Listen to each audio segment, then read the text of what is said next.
하나님 앞에 감사함으로 2021년 11월 7일 기차 목행 시작하겠습니다. 하나님 감사합니다. 지난 한 주간 동안도 지켜주시고 오늘 하나님께서 구별하여 오늘 하나님을 예배하며 또 쉼과 안식을 주시니 감사합니다. 영광 받으시고 오늘 또 하나님의 말씀에 귀를 기울입니다. 말씀하여 주시고 하나님이 어떤 분이신지 바로 알고 우리 삶 속에서 하나님을 영화롭게 하는 저희들이 되게 하옵소서.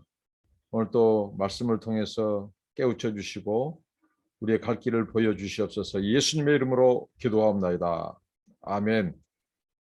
찬송하시겠습니다. 눈을 들어 산을 보니 찬송합니다.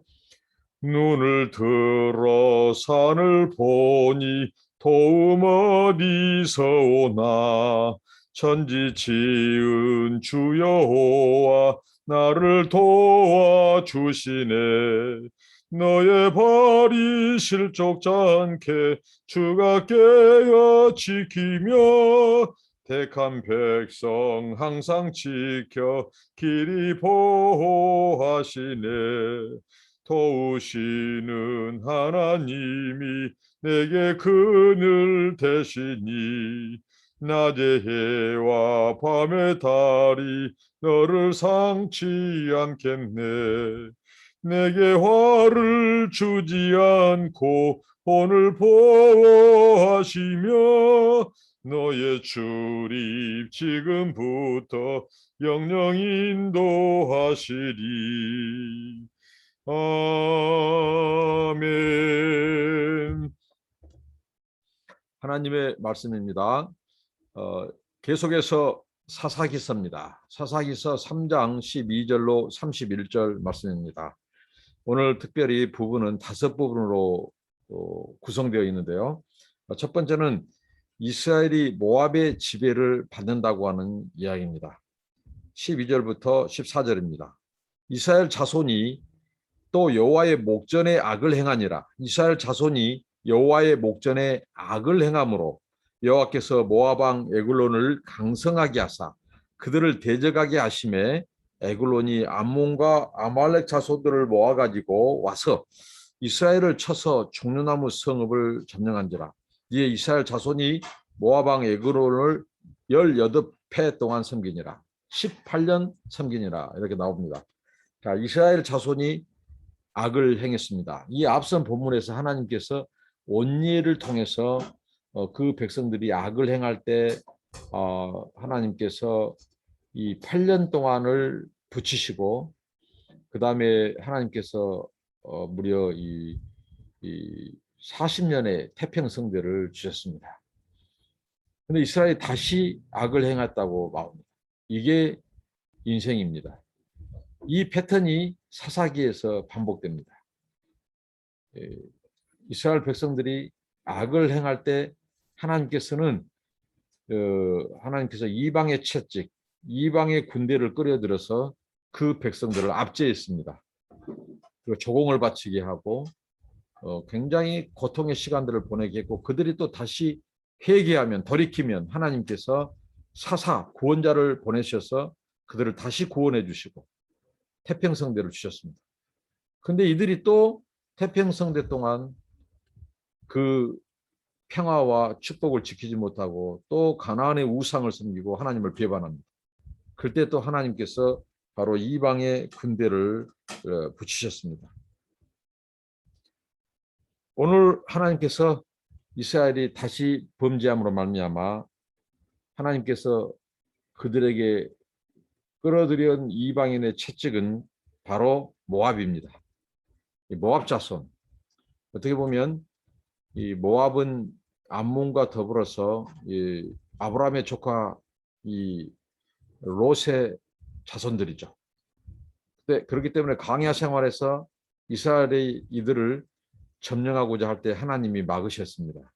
그러니까 이들은 어떻게 보면 설린 관계에 있었던 족속이죠. 이스라엘과. 그런데 하나님께서 이 사사 이야기, 성경 이야기는요. 하나님의 주권, 하나님의 일하시면은 인간의 상상을 초월해서 일하십니다. 모압과 암몬 자손, 어떻게 보면 이스라엘과 가까운 족속들입니다. 그런데 이들이 적으로 돌변할 줄 누가 알았습니까? 오늘 성경은 분명히 말합니다. 하나님이 그들을 강성하게 하셨다. 그러니까 이 모압 자손들은 이스라엘의 당시에 적수가 되지 못했습니다. 근데 하나님께서 적수가 되지 못한 모압을 어떻게 했다고요? 이스라엘을 치시기 위해서, 맷때리기 위해서, 채찍을 때리기 위해서 모압을 하나님께서 따로 강성하게 육성시키셨다는 겁니다. 이게 하나님의 역사하시는, 일하시는, 우리가 생각지도 못하고 상상지도 못할 일들을 통해서 하나님은 그의 일을 이루어 가신 분입니다. 그리고 모압 자손만이 아니라 모압이 다른 연합군들을 모아요. 여기 보면 암몬과 아말렉 자손들을 모아가지고 이스라엘을 치러 옵니다. 그러니까 성경은 이것을 통해서 무엇을 보여줍니까? 이스라엘의 적수가 못한 작은 족속들이 하나님께서 이스라엘을 때리는 채찍으로 강성하게 하니까 이들이 이스라엘을 치러 왔다는 것입니다. 그러니까 이것은 철저히 하나님의 진노, 하나님의 죄에 대한 징계의 수단으로 지금 일들이 일어나고 있음을 보여주고 있습니다. 하나님은 당신만을 의지하고 믿고 섬겨야 될 하나님의 백성들이 우상을 섬기고 하나님을 배반할 때 거기에 대한 상응한 대가, 보응을 치르도록 하십니다. 그런데 누구를 통해서요? 이스라엘의 적수가 평소 되지 못한 자들을 강성하게 해서 이스라엘의 채찍으로, 하나님의 징계 수단으로 하나님께서 도구로 이용한다는 사실입니다. 바로 이분이 하나님입니다. 그래서 이스라엘이 이제 18년 동안 그 압제, 여기에 그 장수, 적진의 우두머리가 에글론으로 나오고 있습니다. 에글론 밑에서 18년 동안 이들은 이제 압제를 당하고 있다고 하는 거죠. 오늘 이 말씀을 통해서 우리가 얻을 교훈은 우리가 곁길 가고 하나님을 등지고 우상을 섬기고 하나님을 배반하여 나갈 때 하나님은 어디에선가, 하나님은 어떤 일인가, 우리 주변에서 우리를 하나님께서 돌이키게 하시고 회개케 하시고 깨닫게 하시기 위해서 무언가 하나님께서 강성하게 하는 자들, 강성하게 한 환경들이 다가온다는 거죠. 이것을 깨달아야 됩니다. 왜? 하나님은 살아가는 그 백성을, 징계도 하나님의 사랑입니다. 징계해서 회개의 기회를 주시고 돌이키게 하시려고. 그러니까 평소 생각지도 못한 일들이 우리 상황에 급진전되고 뭔가 우리를 위협해오는 환경이라든가 또 뭔가 일이 꼬이는 환경이라든가 올 때는 우리의 삶을 돌이켜봐야 됩니다. 하나님께서 지금 무언가 나를 깨닫게 하시고 회개케 하시고 돌이키게 하시고 우상을 버리게 하시고 하나님만 의지하게 하시려고 하나님이 조성하시는, 하나님이 외적인 환경은 아닌지 돌이켜보고 회개할 것 회개하고 끊을 건 끊고 정리할 것 정리하고, 그래서 하나님의 믿음 전선에 하나님과의 관계를 되돌아봐야 됩니다. 오늘 이것을 교훈해 줍니다. 하나님의 카드는 너무 다양합니다. 하나님이 우리를 다루시고 우리를, 예를 들면 하나님께서 우리가 물질을 우상으로 섬긴다. 그러면 하나님께서는 우리 물질을 하나님께서 거두가는 환경, 막는 환경, 어렵게 하는 환경, 은행을 통해서든지 주변 사람을 통해서든지 하나님은 너무 많은 지혜와 전략과 솔루션을 갖고 계신 분이에요. 하나님을 당해낼 수가 없습니다. 이스라엘 백성들이 하나님을 다시 반역하니까 생각지도 못한 모압이라고 하는, 어떻게 보면 형제처럼 설린 관계에 있던 그들을 강성케 해서 또 그들이 또 약하니까 하나님이 연합군을 형성해서 이스라엘을 치러 오시는 겁니다. 이분이 바로 하나님입니다. 하나님은 우리가 생각지도 못한 방법으로 그 백성 이스라엘을 지금 하나님께서는 징계하고 계십니다. 이스라엘이 죄를 짓지 않았더라면 그들은 감히 이스라엘을 정복할 수 없는 그런 자들이었다는 것이죠. 자, 여기에서 이제 에글론이 등장합니다. 에글론은 바로 모압의 우두머리입니다. 에글론이라고 하는 뜻은 이 뚱땡이, 뚱땡이란 뜻입니다. 아주 뚱뚱한 항속, 그러니까 아주 비둔하고, 이것만 봐도 하나님께서 무엇을 말하셨습니까? 너희들을 지금 압제하고 있는 저 우두머리 이 에글론이라고 하는 자는 아주 우둔하고 비둔하고 몸이 뚱뚱하고 지혜롭지 못한 자다 이거죠. 근데 그런 자들까지도 이스라엘을 지금 압제하고 있다는 거죠. 뭐 때문에? 너희들의 죄 때문이다. 그러니까요, 하나님의 사람들, 하나님을 섬기는 백성들이요, 엉뚱한 짓 하고 하면요, 하나님은요, 세상 별 볼 일 없는 자 같은 사람들까지도 우리를 무시하고 우습게 여기고 가지고 놀아요. 왜? 하나님이 이미 넘겨버리니까 그렇습니다. 성경에 보면 파셨다, 넘겼다, 너희들을 붙였다. 어쩔 때는 하나님께서 언약 백성이 하나님을 잘 섬길 때는 이방이 아무리 강한 군대, 그들도 하나님 우리에게 넘기시고 우리에게 파시고 우리에게 하나님이 붙이신단 말이에요. 그런데 이스라엘 백성들이 반역할 때는 하나님이 아무리 약한 적수가 되지 못한 자들도 강성하게 해서 우리를 우습게 보는 상황이 온다는 거예요. 이스라엘. 바로 이것을 지금 여호와 전쟁의 이중성을 보여주고 있습니다. 하나님이 우리를 위에서, 언약 백성이 하나님께 순종할 때는 위에서 앞서가서 싸우시고 적을 붙이시고 우리에게 넘기시고 강한 군대도 이스라엘, 약한 이스라엘에게 넘기신단 말이죠. 그런데 이스라엘이 하나님을 배반할 때는 아무리 약한 이 사람들도 이스라엘을 오히려 그들에게 넘겨버리고 그들에게 팔아버린다는 것이죠. 하나님이 이스라엘을 대적해서 싸우신다는 것이죠. 이게 바로 언약 구조 안에서 이해할 수 있는 여호와 전쟁의 이중성입니다. 그것은 무엇이겠습니까? 하나님의 주권, 하나님의 섭리는 우리가 제한할 수 없습니다. 그 다음에 이런 상황에서 이제 15절입니다. 이스라엘 자손이 여호와께 부르짖음에 여호와께서 그들을 위하여 한 구원자를 세우셨으니 그는 곧 베냐민 사람 게라의 아들 옌손잡이 예후시라. 이스라엘 백성들이 지금 18년 동안 압제를 당합니다. 자, 이들의 지금 외세에 의한 압제가 길어졌습니다. 지금 사사기 저자가 지금 계속해서 강조한 것은 이것은 무엇을 말할까요? 이스라엘 백성들의 완악함, 이스라엘 백성들의 배도와 배교에 그것이 더 커지고 있다는 거죠. 그러니까 그 압제의 기간도 더 길어지고 있다는 것입니다. 더 사악해지고 더 도가 진해지고 우상을 더 섬기고 그런 만큼 하나님의 징계도 길어진다는 거죠. 이걸 지금 보여주고 있습니다. 그만큼 당시에 이스라엘이 왕이 없으므로 그들의 소견에 옳은 대로 행하는 정도가 더 커지고 깊어지고 있다는 것입니다. 거기에 따른 하나님의 진노와 징계도 더 길어지고 있다고 하는 것을 보여줍니다. 그래서 하나님이 불쌍히 여기셔서 사사를 세우셨습니다. 이게 바로 또한 언약에 신실하신 하나님이죠. 하나님은 그 언약 백성이 하나님을 배반할 때 진멸할 수도 있어요. 근데 하나님께서는 긍휼을 베푸셔, 자비를 베푸셔요. 하나님은 그가 언약에 책임을 다한 것이 언약을 깨뜨리는 자들에게서 진멸하는 것이 답입니다. 그럼에도 불구하고 하나님은 그들을 불쌍히 여기셨어요. 그 언약을 지키는 정도가 아니에요. 언약을 뛰어넘어서 언약을 초월해서 하나님의 속성에 충실해버린 하나님.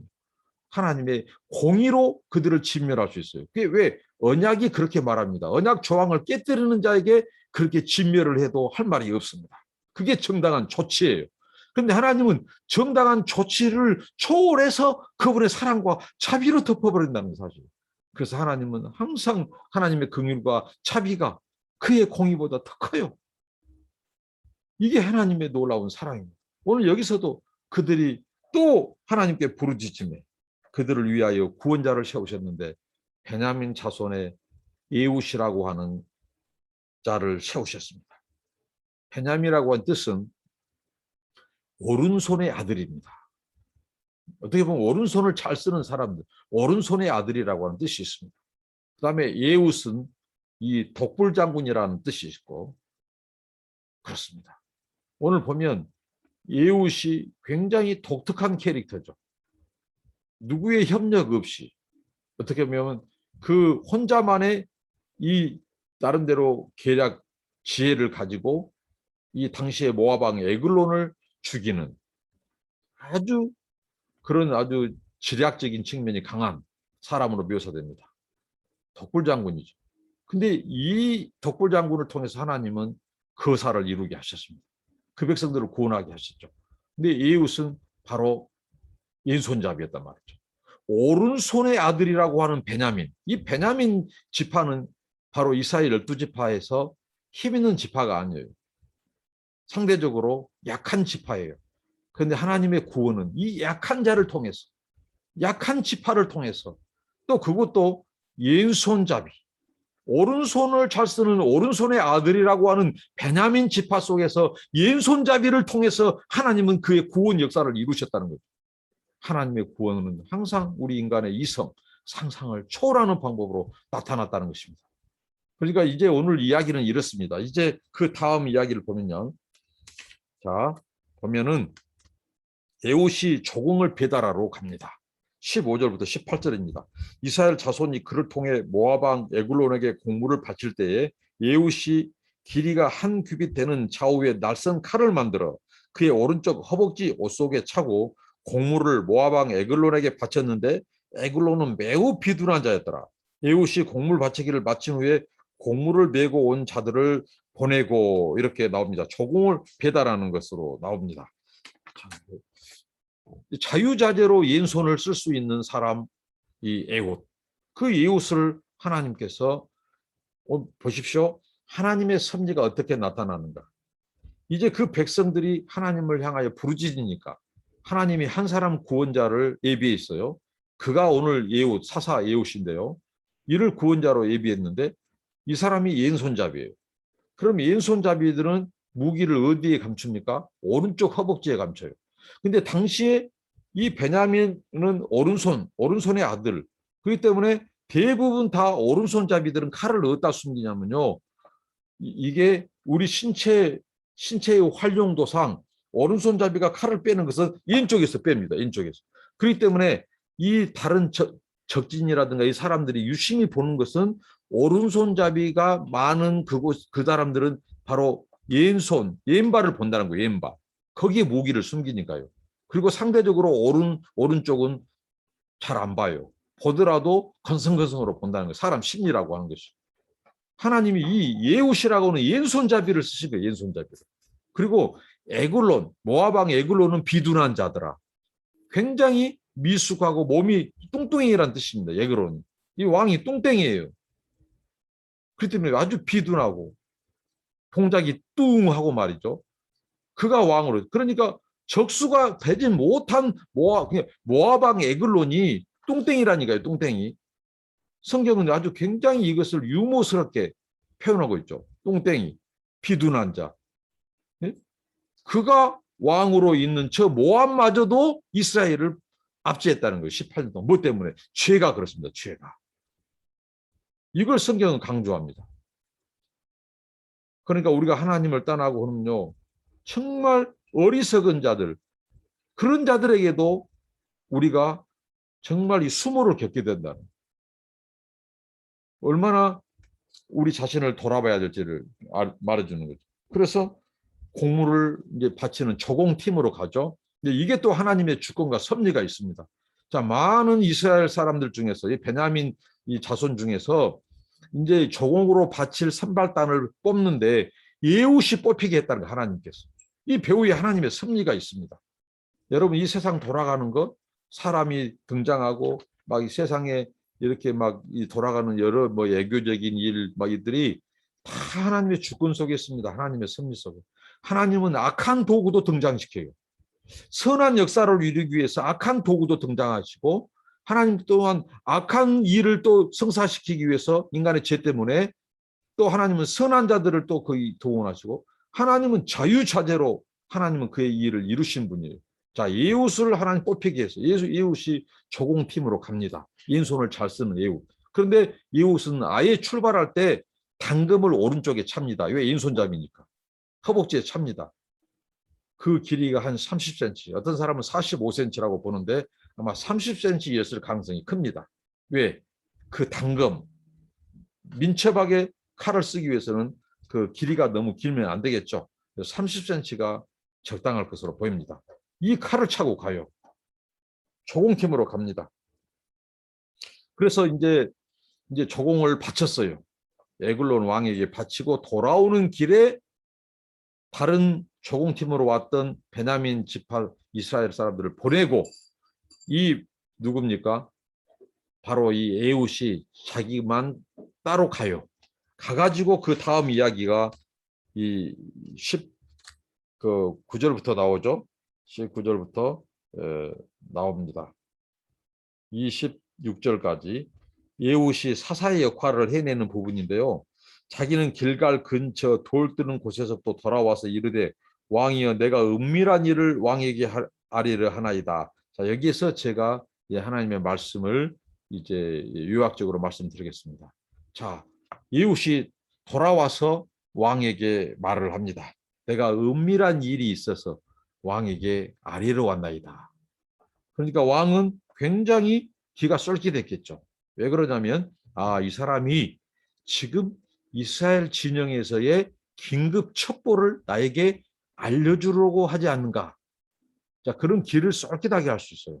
그리고 조공 계획을 또 다른 조공 계획. 예를 들면 이번에 이런 품목을 바쳤다면 다음에는 더 좋은 이런 것들을 우리나라에서 준비하고 있습니다. 아마 이런 것을 기대했던 것 같아요. 은밀한 일. 굉장히 좋은 정보를 얻고자 해서 그러면 왕이 다 물러가도록 합니다.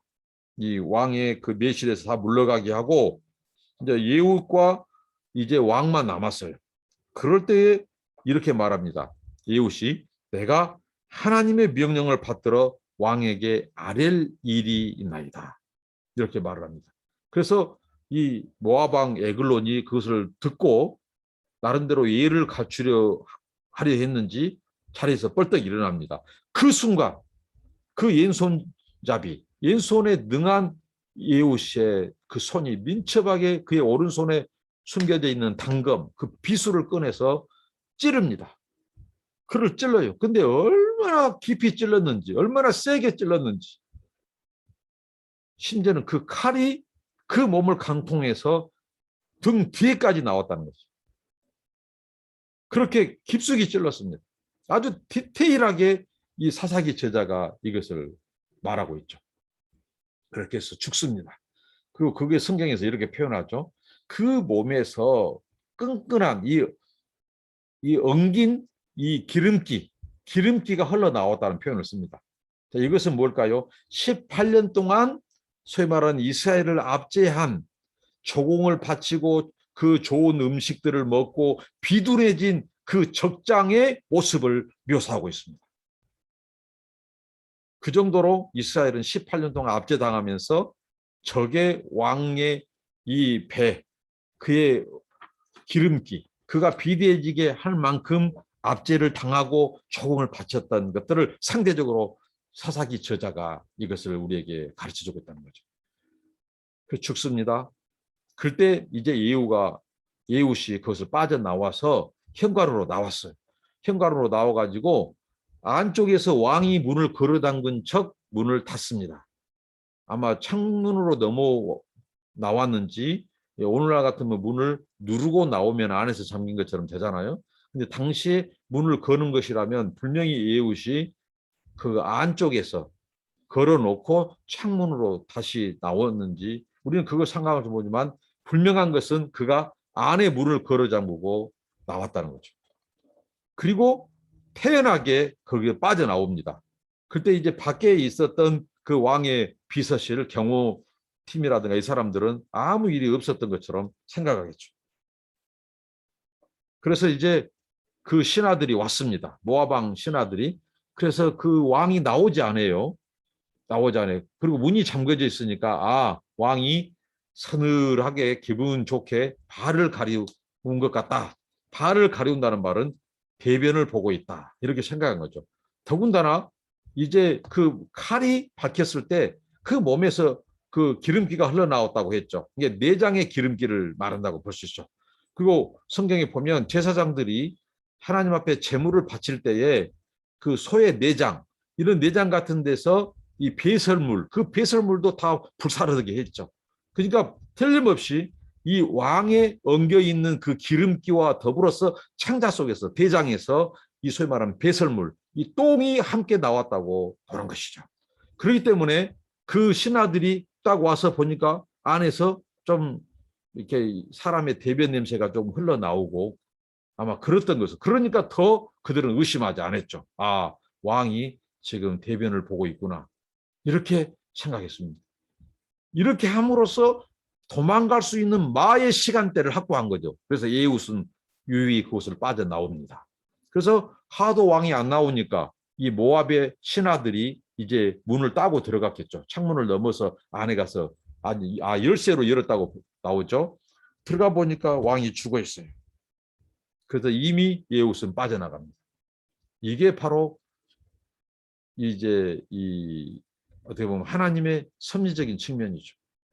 하나님이 개입하셔서 이들을 이제 이스라엘 백성들을 이 모압에서 건져내기 위해서 하나님께서 예후스를 통해서 이 적장을 죽이게 만들고 이제 예후스는 돌아옵니다. 돌아와서 그 다음 이야기가 이제 26절 하반부부터 되는데요. 30절까지입니다. 그가 시야로 도망하니라. 그가 이르러 에브라임 산지에서 나팔을 불매 이스라엘 자손이 산지에서 그를 따라 내려오니 예후시 앞서가며 그들에게 이르되 나를 따르라. 여호와께서 너희의 원수들인 모압을 너희의 손에 넘겨주셨느니라 하며 무리가 예후스를 따라 내려가 모압 맞은편 요단강 나루를 장악하여 한 사람도 건너지 못하게 하였고 그때 모압 사람 약 10,000명을 죽였으니 모두 장사요 모두 용사라. 한 사람도 도망하지 못하더라. 그날에 모압이 이스라엘 수하에 굴복하며 그 땅이 80년 동안 평온하였더라. 예후시 돌아와서 에브라임 산지에서 나팔을 붑니다. 나팔을 부는 것은 바로 전쟁 소집입니다. 이스라엘 자손들이 다 모였습니다. 그때 싸울 수 있는 병사들이 모였습니다. 그래서 그가 외칩니다. 하나님께서 너희의 원수들인 모압을 너희의 손에 넘겨주셨다 하고 모압 맞은편 이제 요단강 나루를 장악합니다. 그들의 이동 통로, 도망갈 수 있는 길목을 장악했습니다. 그것을 차단하죠. 한 사람도 도망가지 못하도록. 그렇게 해서 그곳에서 모압 용사, 장수 이들을 10,000명을 죽였다고 나옵니다. 하나님께서 굉장한 이 완벽한 승리, 화끈한 승리를 주셨습니다. 왜? 하나님께서 그들을 소위 말한 이 베냐민 자손에게 붙이셨기 때문입니다. 그들을 구원하기 위해서 예후스를 통해서 적장이 죽으니까 그들은 리더십이 이제 부재죠. 그러니까 혼비백산 그 상황 속에서 그들이 도망가는 이 테러를 차단하고 그곳에서 나루에서 먼저 그들의 이 용사 싸움에 능한 그 용사들도 이 이스라엘에 쉽게 힘쓰지 못하고 죽습니다. 그러니까 이걸 통해서 보여주고자 하는 것은 하나님께서 예초 저들은 이스라엘 너희의 적수가 되지 못했다. 왜? 이미 너희들이 순종했으면 내가 지금처럼 그들을 너희에게 붙였을 것이다. 그런데 그들을 강성하게 하신 분이 하나님이고 또 너희들이 회개하고 부르짖을 때 다시 너희들에게 넘겨서 구원해 주신 분이 하나님이다. 이것을 말씀해 주고 있습니다. 이스라엘이 이제 모압을 지배하게 됐습니다. 그들이 18년 동안 이스라엘을 지배했습니다. 하나님을 등지고 하나님을 배반하면 정복해야 될 국가가 오히려 피정복 국가에 압제를 당하고 있고 하나님께 순종하고 하나님을 의지하고 나아가면 하나님께서는 정복해야 될 국가를 정복하고 산다는 거죠. 이 위치가 바뀐다는 것은 이스라엘의 순종 여부에 달려있다는 것입니다. 여러분, 우리가 이 세상을 살면서 우리가 정복해야 될 것, 우리가 취해야 될 것, 우리가 누려야 될 것을 취하고 누리지 못하고 정복하지 못하고 오히려 그것들에 의해서 정복당하고 고통당하고 있다고 하는 것은 바로 하나님과의 관계에서의 문제입니다. 영적인 문제입니다. 신앙의 문제입니다. 경제적인 문제, 이것이 아닙니다. 무기의 문제가 아닙니다. 이것을 통해서 우리가 교훈을 얻어야 한다는 것이죠. 철저히 이것을 성경은 가르치고 있습니다. 여기에서 이제 이스라엘의 승리에 대해서 이제 더러 학자들이 소위 말하는 예후스의 그 행동은 과연 정당한가 대한 이 논의가 있어요. 그러니까 예훗이 어떻게 보면 그 적장 에글론에 속이고 들어가서 그를 죽이는 것이 굉장히 어떻게 보면 교활하고 또 잔인한 행동 아닌가. 이게 과연 하나님을 믿는다고 하는 사람들의 이 행동이 맞는가. 이렇게 이제 거기에 대해서 정당하지 못하다. 이런 말을 합니다. 그렇죠. 사람을 이렇게 속이고 하는 것은 어떤 상황들이 정당화될 수 없죠. 그런 측면은. 그런데 이제 우리가 성경을 해석함에 있어서 그렇다면 그런 식으로 인간의 도덕적이고 윤리적인 관점에서 하나님의 가나안의 정복 전쟁마저도 해석한다면 이제 어떤 우가 되냐면요. 그러면 하나님은 매우 잔인한 하나님, 매우 비겁한 하나님이 될 수 있다는 것이죠. 그러니까 우리가 성경을 해석함에 있어서 지금 가나안 족속을 하나님께서 그들은 오히려 이 하나님의 형상대로 지음받은 사람의 모습을 넘어서 아주 이 심지어는 자식들을 우상의 제물로 바칠 정도로 그렇게 아주 악독한 행위를 하는 자들에 대한 하나님의 징계와 심판으로 하나님은 그 대상으로 삼으셨다는 거죠. 아주 가증한 일을 악을 행하는 자들 하나님 보시기에 그들을 향한 정복에 대해서 마저도 자칫 잘못하면 윤리적인 도덕적 해석은 매우 하나님의 정당한 전쟁, 하나님의 정당한 정복 전쟁, 징계와 하나님의 심판마저도 윤리적인 관점에서 해석할 경우에 문제를 가져올 수 있다. 그러니까 이것은 이렇게 해석한 것이 좋아요. 뭐냐?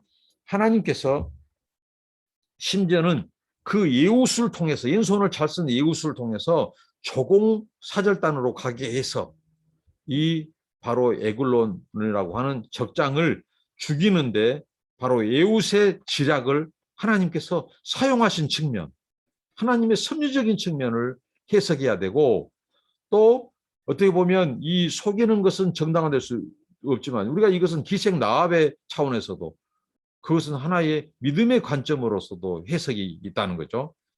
때문에 이 속이고 하는 것, 그다음에 아주 그 칼을 찔러 죽이는 것 이런 부분에서 잔인성을 지적할 수 있지만 그것은 정당화될 수 없지만 하나님은 그것까지도 선으로 바꾸셔서 그분의 이 일을 이루시는 섭리하시는 이 측면이 약화돼서는 안 된다는 거죠. 그러니까 우리가 성경을 해석할 때 굉장히 유의해야 될 부분이기도 합니다. 그리고 하나님께서는 하나님의 도구를 쓰실 때 그들이 완벽하지 않다. 그 인간들이 아주 온전한 사람이 없다. 그럼에도 불구하고 하나님은 그들을 들어 쓰신다. 그의 선을 이루신다.